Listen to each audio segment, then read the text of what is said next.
Algunas escenas de este programa han sido recreadas.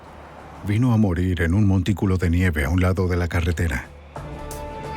Una joven que podía ser la hija de cualquiera.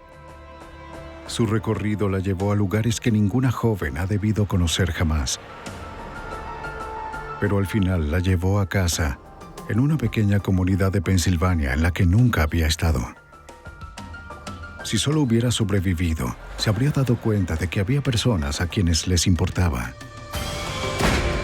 La evidencia se acumula, no hay sospechosos evidentes. El centro de comercio es bombardeado. Ted Kaczynski es arrestado.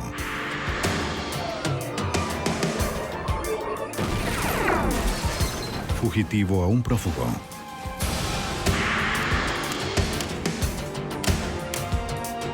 Los archivos del FBI. Apareció en la autopista una primavera, una adolescente, una vida truncada. Pasado y su identidad eran un misterio. Solo al descubrir su identidad, podríamos encontrar al asesino. Soy Jim Kallstrom, exdirector del FBI en Nueva York. La autopista ofreció al asesino una vía de escape rápida y fácil.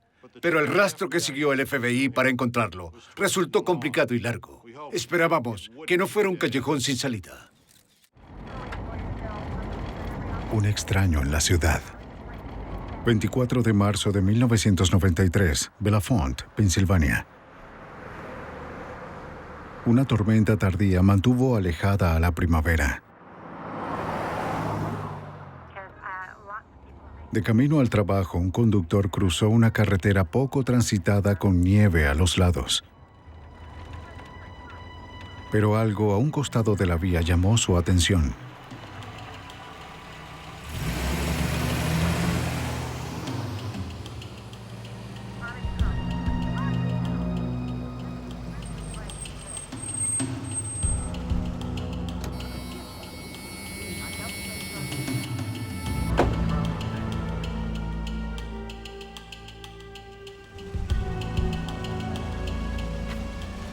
Lo que vio era impensable para ese pacífico valle. Un oficial de seguridad nos contactó para reportar. La Policía Estatal de Pensilvania fue contactada de inmediato. 11525. Una adolescente yacía muerta en la nieve cerca de la intersección de dos de las principales carreteras interestatales. ¿Cómo estás? ¿Cómo está, oficial? ¿Qué tenemos aquí?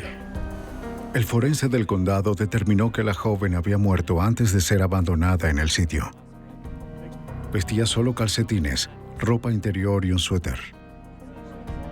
Y era muy joven, probablemente estudiante de secundaria. Pero lo más perturbador era la cuerda atada alrededor de su cuello. Sus manos también estaban atadas.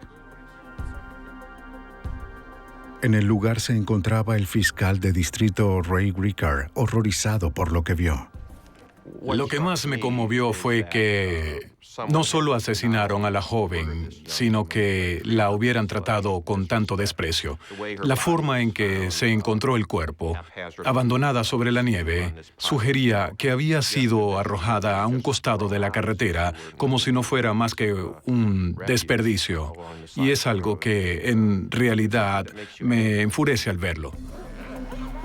Encontraron a una joven. Trasladaron el cadáver para la autopsia y muy pronto la noticia del crimen se extendió en una pequeña comunidad de 7,000 habitantes. Se trataba del primer homicidio en Bellefonte en 13 años. Al igual que el fiscal de distrito, la gente de la comunidad estaba conmocionada e indignada.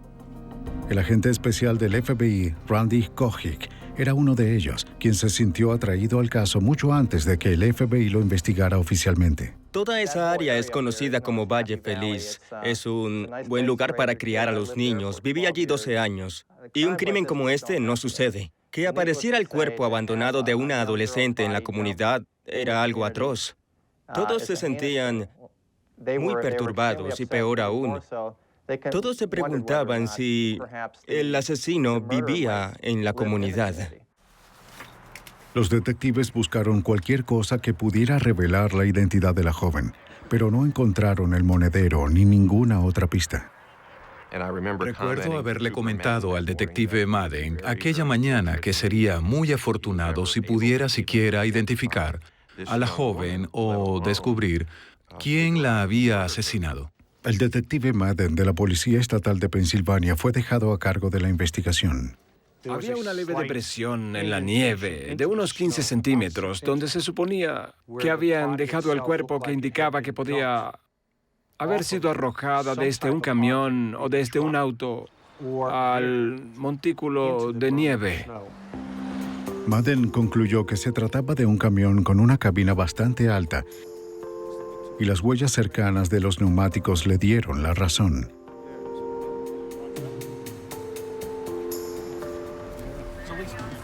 Fueron hechas por neumáticos dobles, tal vez los traseros de un camión con cabina.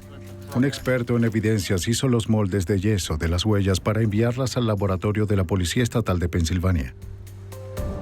Los expertos intentarían verificar la marca y el modelo, además de revisar si había algo extraño, de forma tal que si se identificaba al sospechoso, se podría determinar si sus neumáticos coincidían con las huellas en cuestión. Así los moldes podrían relacionarlo con la escena del crimen.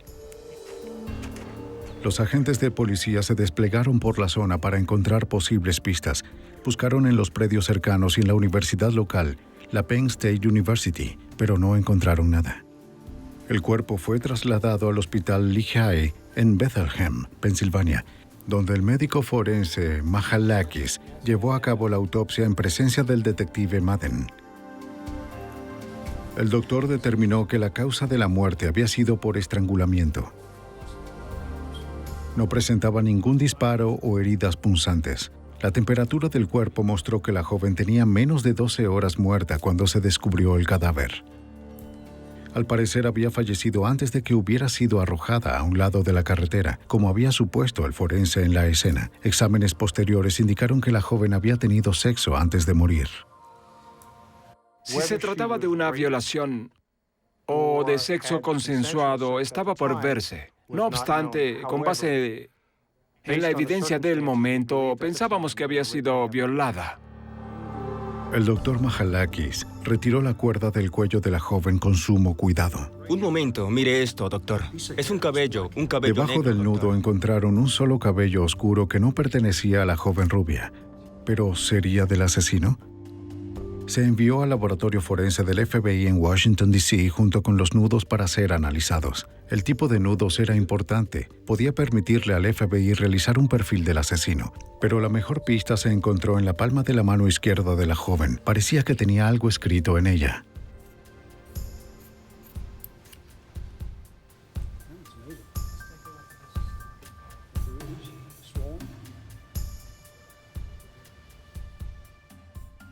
Tenía unos números apenas visibles en la palma de su mano izquierda, probablemente escritos en tinta.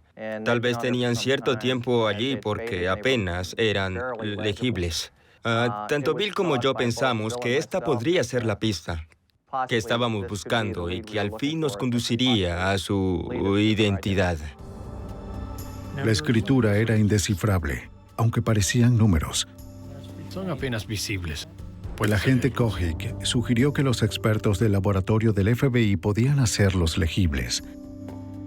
Pensamos que tal vez podríamos mejorar la escritura en el laboratorio del FBI en Washington, D.C. Así que removimos la piel de su mano izquierda para enviarla al laboratorio. Las huellas digitales de la joven fueron cotejadas en la Base Nacional de Datos de Personas Desaparecidas, pero no hubo ningún resultado. Las huellas de sus dedos se cotejaron en el AFIS, el Sistema Nacional que coteja huellas digitales. Los resultados fueron negativos. Se examinaron utilizando también descripciones y características del cuerpo y los resultados fueron también negativos. Así que no teníamos registro alguno sobre una persona desaparecida que coincidiera con el cuerpo encontrado. Justo aquí, falta algo.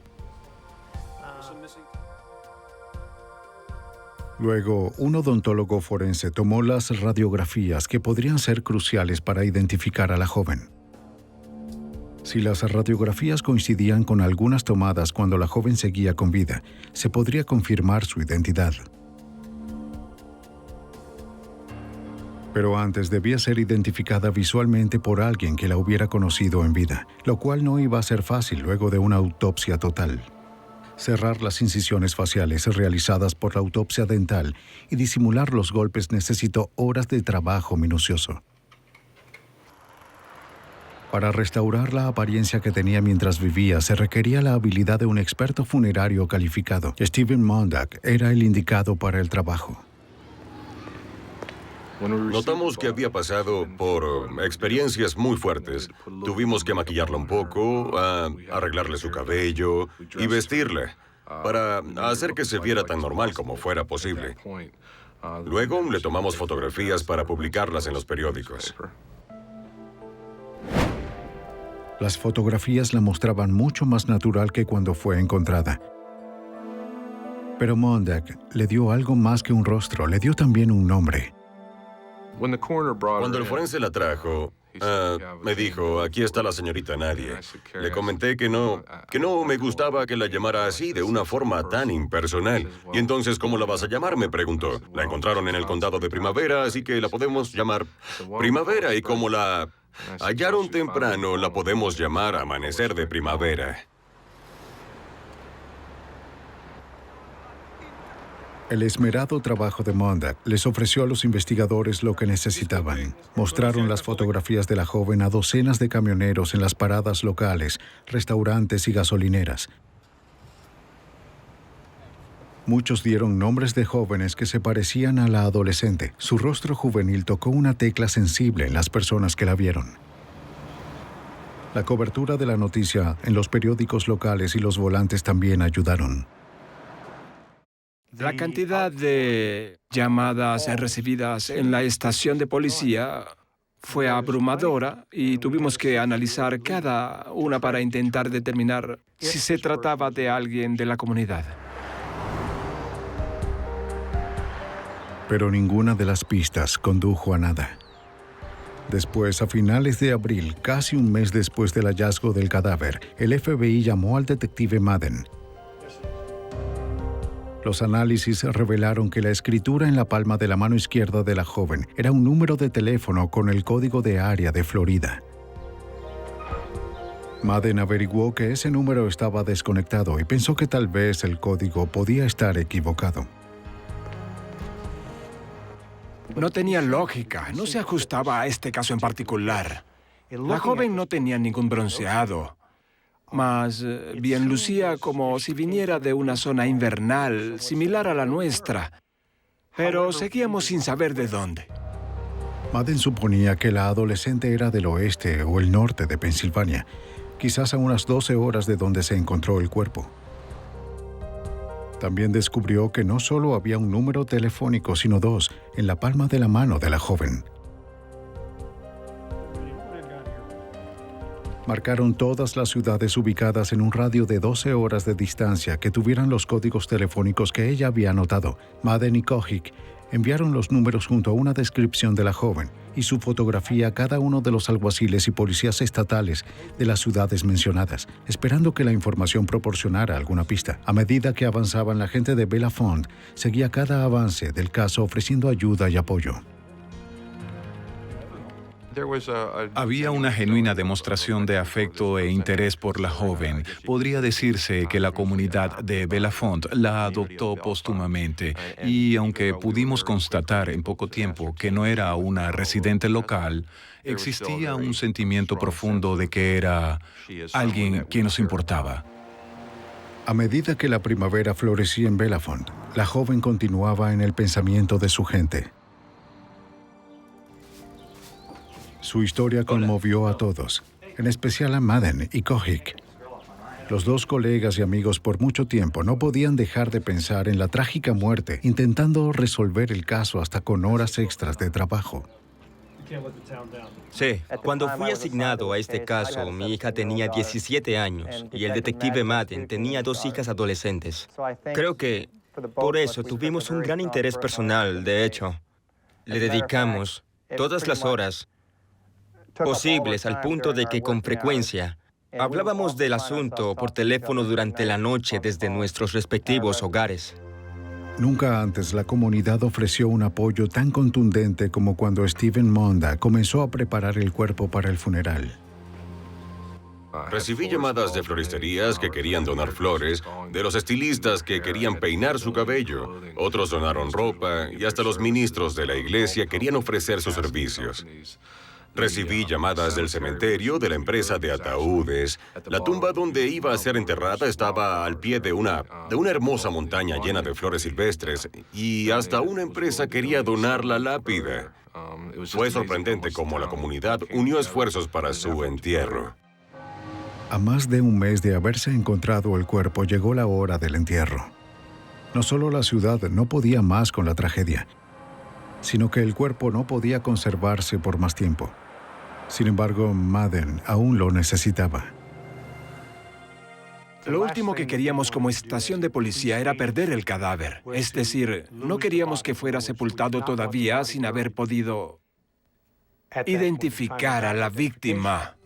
Yo les di la información que requerían. Justo cuando el cuerpo no podía ser retenido por más tiempo, apareció una pista.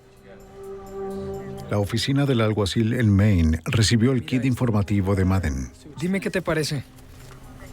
Aunque no reconoció el rostro, llamó a uno de los números escritos en la palma de la mano de la joven, sin tener idea de quién podría contestar. Sí, hola, habla Se el había alguacil comunicado de con Maine. Mark Quería Rosenberg, preguntar, un consejero de una escuela local. Una pista prometedora dada la edad de la joven. Mucho gusto. Soy el detective Stamos. Gracias por recibirme. Un detective visitó el hogar de los Rosenberg, de Mark y su esposa. Quisiera mostrarles una fotografía. Cuando el detective les mostró la fotografía, la reconocieron enseguida. ¿Pueden decirme si la reconocen?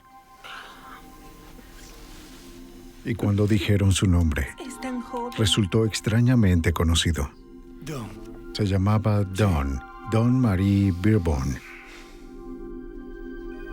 El nombre dado por Steve Mondag resultó misteriosamente preciso. Me sentí impactado. Quedé sorprendido. Era una muy extraña coincidencia. Se sentía bien. Ella era parte de la comunidad. Mark Rosenberg fue una de las últimas personas con las que Dawn habló antes de morir. La última vez que la vi. Los investigadores esperaban que pudiera acercarlos al asesino. Después de una búsqueda que abarcó desde Florida hasta Maine, los investigadores dieron con la identidad de una adolescente encontrada cerca de una interestatal rural de Pensilvania. Durante la conversación con Mark Rosenberg, el consejero de la escuela de Dawn, comentó que lo había llamado días antes de morir desde un teléfono público. Intentó ayudarla, pero ya era demasiado tarde. La escuela a la que asistía era sobre todo para adolescentes en riesgo, como lo era Dawn. Tenía problemas con las figuras de autoridad desde que sus padres se divorciaron. En Indiana, donde vive su madre, había estado en una docena de hogares sustitutos de los cuales había escapado muchas veces. Pero en su último internado encontró una persona en quien confiar, el señor Rosenberg, su consejero. Mientras el señor Rosenberg hablaba con Dawn, el operador le pidió que ingresara más monedas porque estaba a punto de que finalizara la llamada. El señor Rosenberg dijo que lo llamara de nuevo para asegurarse de que estaba a salvo. Ella prometió que lo haría. Él le dio el número de su casa que, por supuesto, escribió en la palma de su mano. Dawn le dijo que lo llamaría, pero al final nunca lo hizo. La escuela envió los registros dentales de Dawn a Pensilvania, donde los odontólogos forenses los compararon con las radiografías tomadas en la morgue. El resultado fue una identificación positiva y un punto de inflexión en el caso. El FBI se incorporó oficialmente en el caso bajo la figura de secuestro. Teníamos a una joven que fue encontrada atada y abandonada en un montículo de nieve en Pensilvania, que había sido vista unos días antes en el estado de Maine. Era un caso interestatal. A lo mejor nos... La investigación se centró en Maine, donde Dawn fue vista con vida por última vez. Los oficiales de la Policía Estatal de Maine entrevistaron a los amigos de Dawn, incluyendo a Heidi Hansen. Heidi les contó que Dawn planeaba viajar con un camionero como lo hizo el año anterior. En aquella ocasión, ella y su amiga Mandy Gray se escaparon con el camionero John Hoffpauer. Dejaron a Mandy en su casa en Georgia y continuaron su viaje.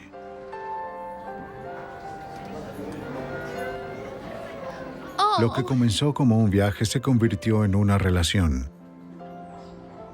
Mientras pasaban las semanas, su relación se hizo más íntima.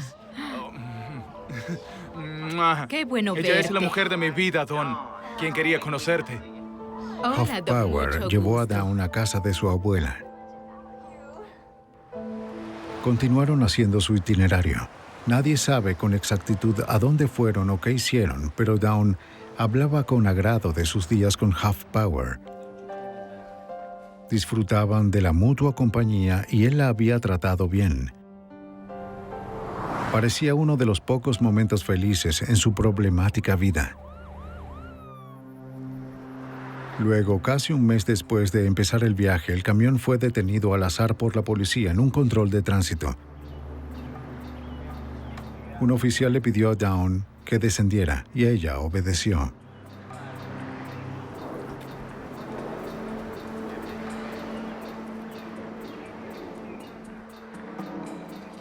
Al verificar su licencia, apareció como persona desaparecida en un reporte emitido por su escuela. El oficial le comunicó que tendría que acompañarlo. No voy a ninguna parte. Cuando trató de alejarla de Hoffpauer, rogó que no lo hiciera, pero fue en vano. La policía la regresó a la escuela. Disculpe, pero no podemos hacer nada. Desde entonces, su comportamiento había sido bueno y estaba por graduarse en pocos meses. Pero las cosas no eran lo que parecían.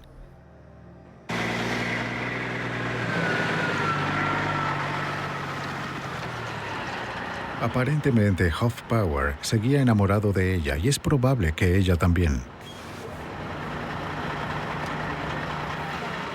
Y aunque no lo había visto desde el viaje, intentó visitarla en la escuela. Venga un segundo. Pero tengo que Oiga, entrar. lo siento, pero no Por puede favor. entrar. No tiene la autorización. Pero los guardias de seguridad no lo dejaron pasar. Como tenía tiempo que no sabía de él, Dawn les dijo a sus amigos que quería ir a buscar a Hoffpauer para huir de nuevo juntos. La trajeron de regreso. El domingo por la noche del 21 de marzo, 3 días antes de ser encontrada muerta, Dawn escapó de un cine. Le dijo a su amiga Heidi que pediría que la llevaran hasta la parada de camioneros Dysart en Bangor, Maine, donde esperaba encontrarse con Hoffpauer. 2 detectives y consigan... Hoffpauer se convirtió en el principal sospechoso, ya que lo último que se sabía de ella era que iba a reunirse con él. El agente Kojic comenzó a rastrearlo. Al parecer vivía en Mississippi. Pero Hoffpauer no fue fácil de hallar. El familiar más cercano que encontraron los investigadores fue su abuela, quien vivía en Emory, Mississippi.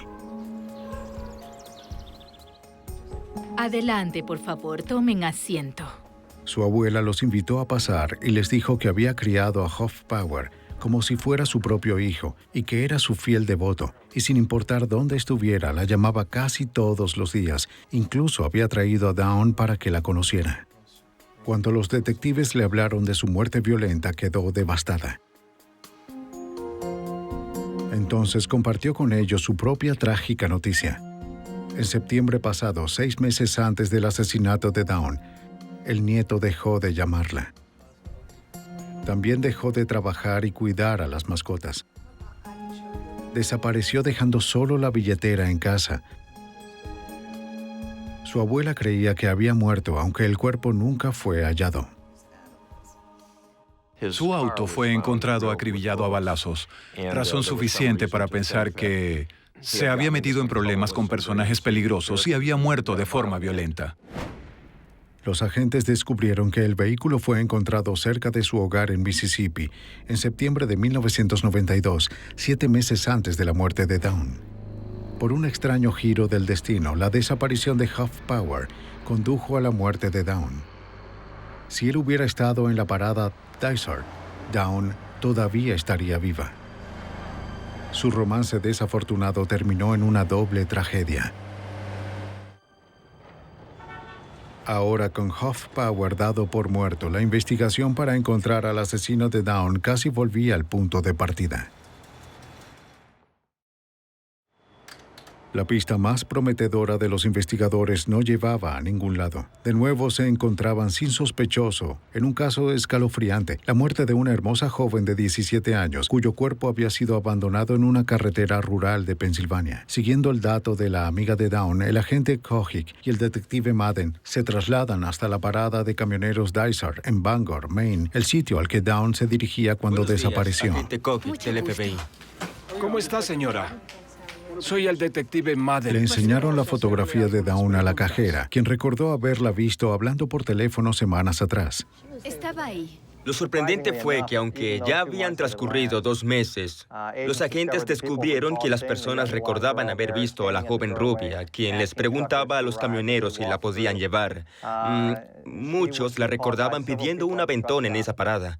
Creo que cuando un adolescente está en un lugar como ese, la gente lo nota de manera inmediata.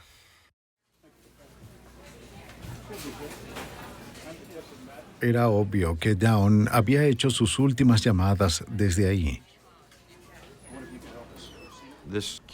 El puesto de la cajera donde los camioneros pagaban el combustible estaba solo a 4,5 metros de la cabina telefónica, desde donde Don hizo las llamadas a sus amigos y a la escuela. Era fácil imaginar cómo se produjo un posible encuentro entre Don y un camionero. El agente Kojic solicitó una orden al Gran Jurado Federal para obtener los registros telefónicos. Sí, mucho. Revisarlos sería una ardua tarea, pero la mejor opción en un caso donde las pistas no conducían a ninguna parte. O tal vez alguna otra amiga. Eso es lo más seguro. La gente a la que Dawn había llamado podía tal vez saber a dónde había ido y con quién había estado. Tenemos enseguida. Los registros telefónicos confirmaron la llamada a su consejero escolar Mark Rosenberg de Maine. También revelaron que telefonió a varias amistades. Su última llamada fue a las 10 de la mañana a Mandy Gray, la joven que había viajado con ella y Hoffpauir. Un oficial de la policía estatal visitó a Mandy en su casa de Georgia. Ella confirmó que Dawn la llamó desde la parada de camioneros Dysart. Dijo que un camionero amable la llevó hasta allá y que además le dio dinero para comer antes de dejarla. Mandy comentó que su amiga se sentía decepcionada por no haber podido encontrar a Hoffpauir. Parecía no tener nadie más a quien acudir ni a dónde ir. Si regresaba a Indiana, donde vivía su madre, temía que las autoridades la detuvieran.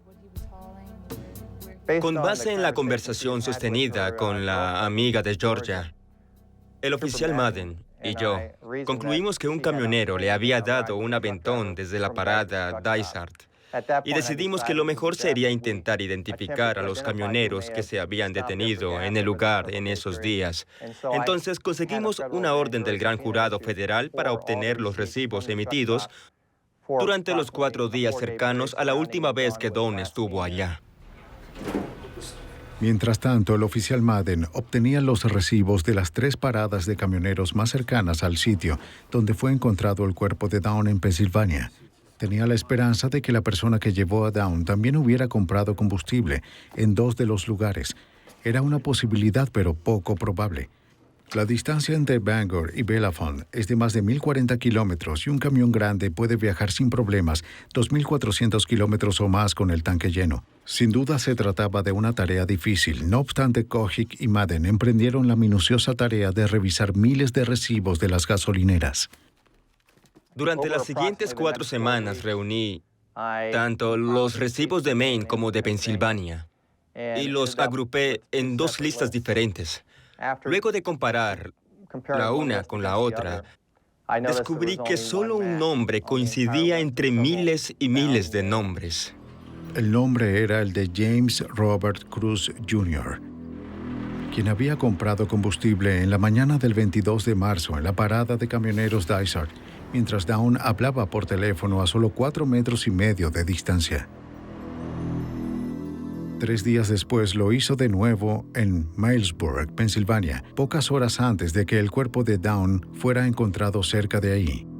Esto fue un gran avance para nosotros. Teníamos a un camionero que estuvo en Bangor al mismo tiempo que Dawn, más o menos cuando se encontró el cadáver. Los recibos indicaban que James Robert Cruz Jr. trabajaba en una empresa de camiones de Ohio. En respuesta a una llamada del agente Kojic, su jefe verificó las compras realizadas con su tarjeta de crédito. Bien, tengo los registros. Cruz manejó el camión 44 en una ruta consistente con los eventos del crimen. Tengo las horas y tengo las El agente fechas. Kojic y el detective Madden tenían al fin un sospechoso del asesinato de Dawn Marie Beerbaum, de 17 años. Sí, también me parece bien. Los investigadores iban tras el principal sospechoso del asesinato de una adolescente de la escuela secundaria, cuyo cuerpo fue encontrado cerca de una carretera interestatal de Pensilvania. El sujeto era un camionero llamado James Robert Cruz Jr. Su jefe le dijo al FBI que se trataba de un empleado ejemplar de la compañía de camiones de Ohio. Pero los investigadores descubrieron que tenía un pasado oscuro. Verificamos si tenía algún expediente criminal y descubrimos que sus antecedentes penales eran amplios. Lo más resaltante era el hecho de que había pertenecido al ejército de Estados Unidos y que mientras estuvo allí fue acusado de intento de asesinato por estrangulamiento. Pasó un tiempo cumpliendo condena en el fuerte Fort Leavenworth. Sus antecedentes militares proporcionaron otro hecho clave a los investigadores. Encontramos que su tipo de sangre era A positivo, el mismo de las pocas personas del pueblo que podían tenerlo y el mismo del semen encontrado en el cuerpo de Dawn. Parecía que los investigadores estaban cada vez más cerca de atrapar al sospechoso. Solo faltaba una cosa por hacer en nuestro intento de identificar si él era la persona responsable de este homicidio, y consistía en determinar qué tipo de neumáticos tenía su camión.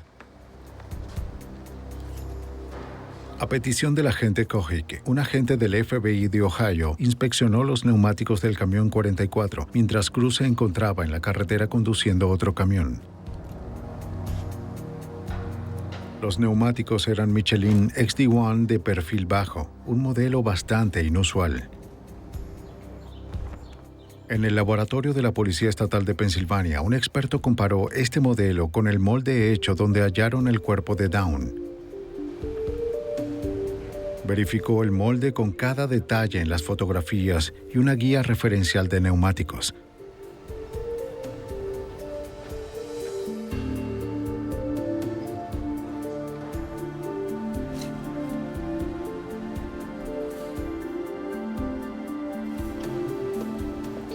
Coincidían. Otro adelanto esencial para el caso.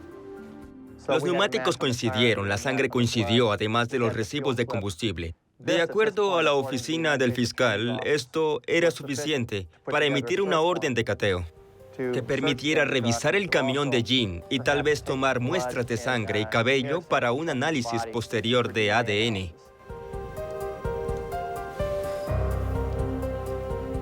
Mientras Cruz se encontraba conduciendo otro camión, los expertos en reunir evidencias del FBI examinaron el camión 44. Aunque si Dawn estuvo realmente en ese camión, había sido hacía 2 meses. Por eso los investigadores no esperaban encontrar mucho. El hecho de que el camión estuviera limpio con detalle tampoco les dio mayores expectativas.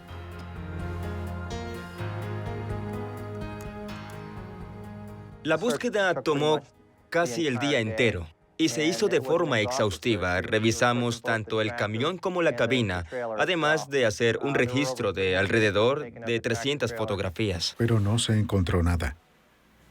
De hecho, uno de los expertos en evidencias estaba a punto de dar la búsqueda por terminada cuando algo captó su atención. No hay nada. Miré la puerta del lado del acompañante y noté que había una parte que estaba alfombrado.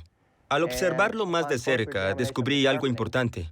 Descubrí un cabello rubio. Este cabello estaba enredado en las fibras de la alfombra. ¿Viste algo? Parecía increíble. Pero ahí estaba. Bill, venga. Era como si Dawn aún no estuviera lista para darse por vencida. Parece un cabello El rubio. cabello se envió al laboratorio del FBI para ser analizado.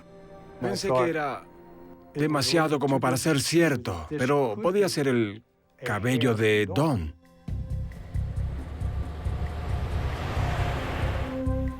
¿Cuándo regresará? Ahora los investigadores esperaban el regreso de Cruz de su ronda. Señor James Cruz. Le dijeron que buscaban a una joven fugitiva que fue vista por última vez en Bangor, Maine. ¿Le molesta si usamos su oficina? No, en lo absoluto. Gracias, Le Joe. dieron a entender que ya habían interrogado a varios conductores. Tome asiento, por favor. Sabemos que lleva un registro de sus viajes. Pidieron ver su registro de viajes correspondientes a los realizados en los días en cuestión. Los registros son exigidos por el gobierno para evitar que los conductores conduzcan demasiadas horas. Cruz admitió que los había falsificado. ¿Son exactos? Bueno, usted sabe. Los camioneros los cambian para mantenerse dentro de los límites legales, pero parecía que los registros de Cruz habían sido alterados selectivamente. Lo cierto es que notamos que los cambios en el registro fueron hechos de una forma conveniente. Cuando compró combustible ese día en Pensilvania y también en Dysart.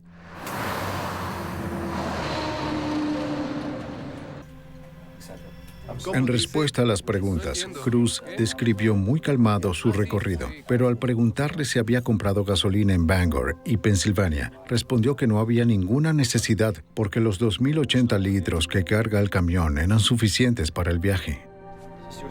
¿Esta es su firma? Entonces le mencioné que teníamos el recibo que confirmaba que llenó el tanque de su camión el miércoles por la mañana.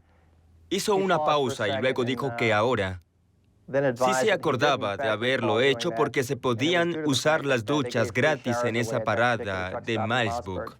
Cuando le pregunté por qué no lo recordó antes, solo respondió, bueno, supongo que lo olvidé. Señor Cruz, vamos a mostrarle una fotografía. Después le enseñaron la fotografía de Dawn.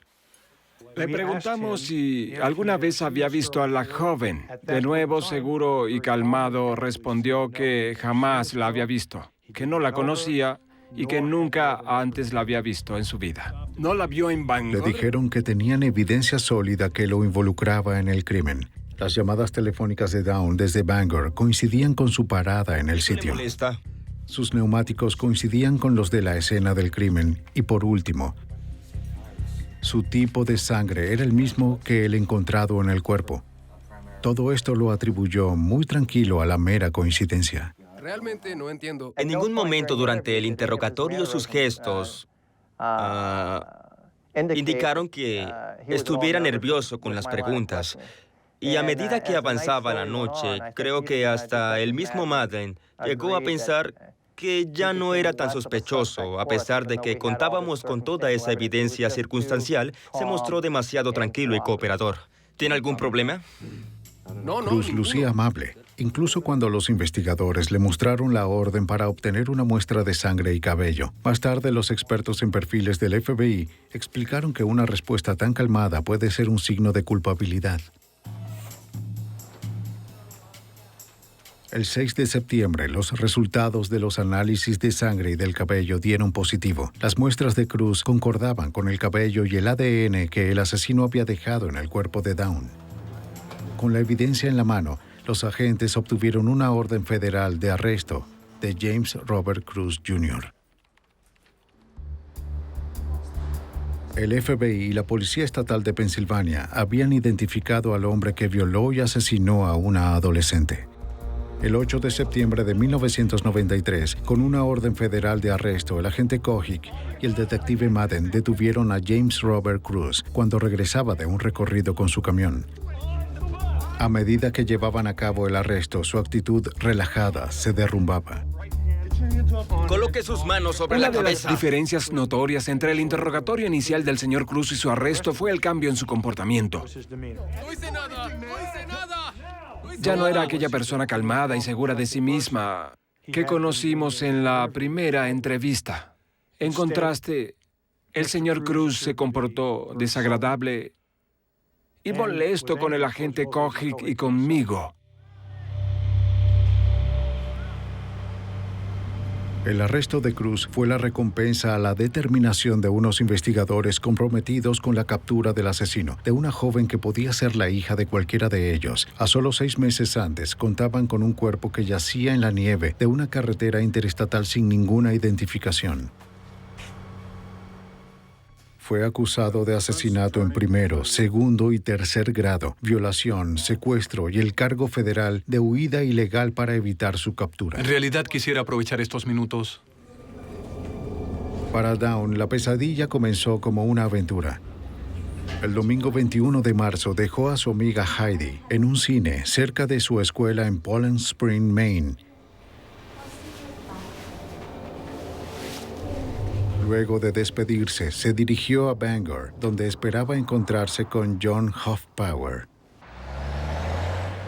Un camionero amable la llevó hasta la parada. Ella y John habían estado separados por meses y deseaba volver a verlo, pero él no estaba ahí. No sabía que estaba desaparecido y tal vez muerto. En su lugar, su vida se cruzaría con la de un hombre mucho más siniestro, James Robert Cruz Jr.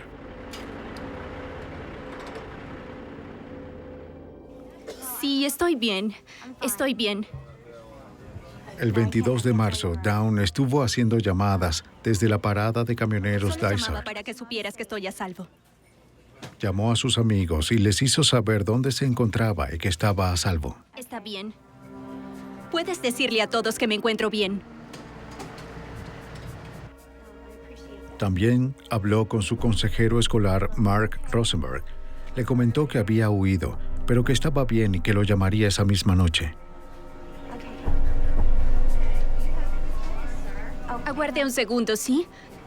Un momento, Escribió por favor. el número de teléfono en su mano para no perderlo.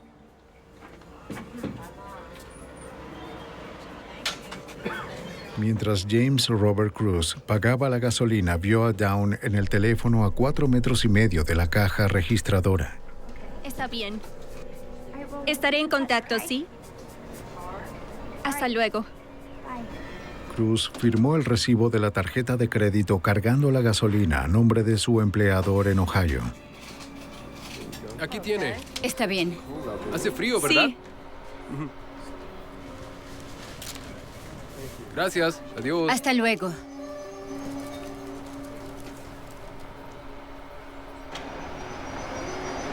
Oiga, señor.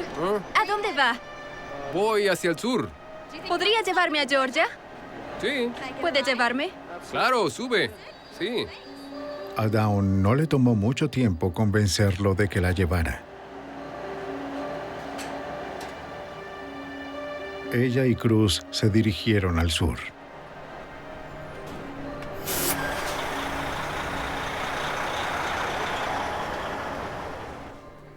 Los fiscales reconstruyeron los hechos que condujeron a la muerte de Dawn Beerbaum.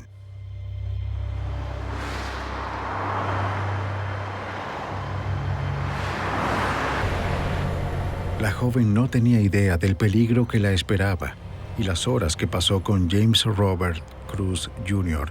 serían sus últimas.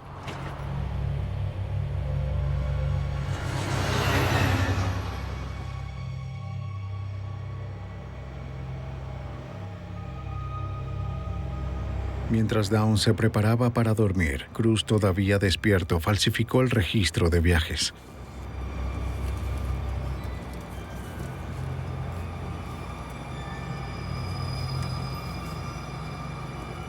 Pronto descubriría que estaba cautiva, indefensa y sin salida, en manos de un cruel depredador.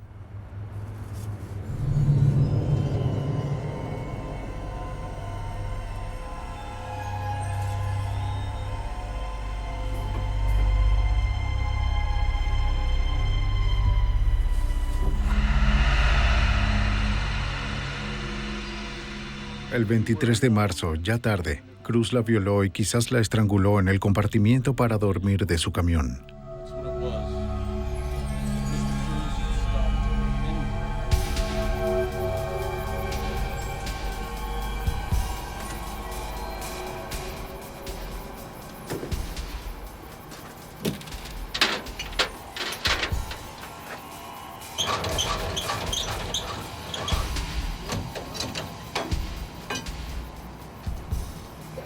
Esa misma noche, luego de comprar combustible en Pensilvania, desenganchó el remolque en otra parada.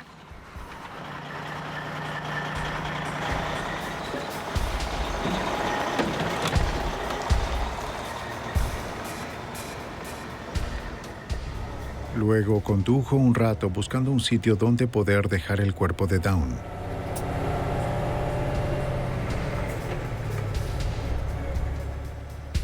Cruz recorrió carreteras rurales de Pensilvania, ansioso por deshacerse de la joven sin vida.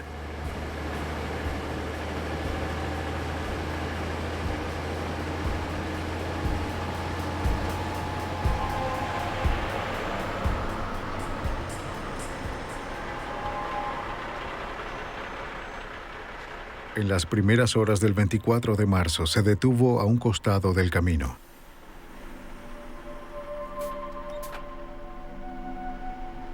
Y arrojó el cuerpo de la adolescente fuera del camión, cerca de la entrada a la autopista.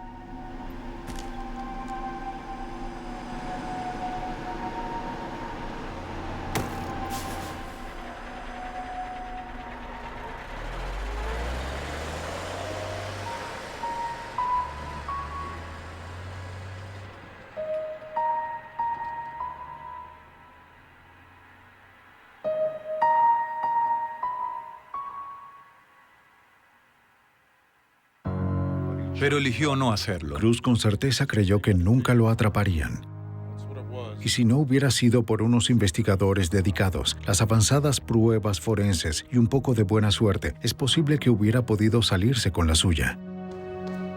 El fiscal de distrito Ray Ricard se desempeñó como fiscal durante el juicio.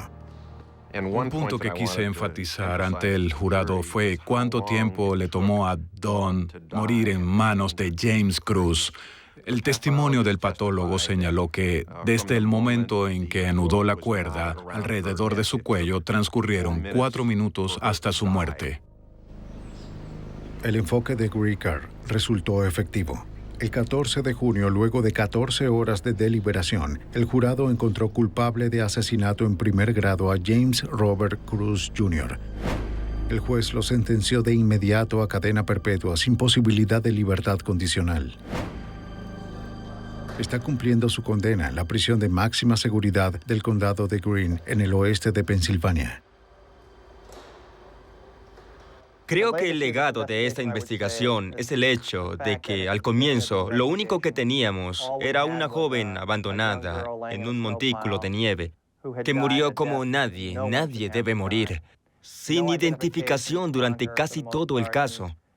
Todos sentimos la gran preocupación de que nunca íbamos a lograr identificarla, y mucho menos capturar y condenar a su asesino. Tenemos a Cruz tras las rejas. Pero parece que Kojic y Madden tuvieron un desempeño mucho más importante del que en un principio imaginaron.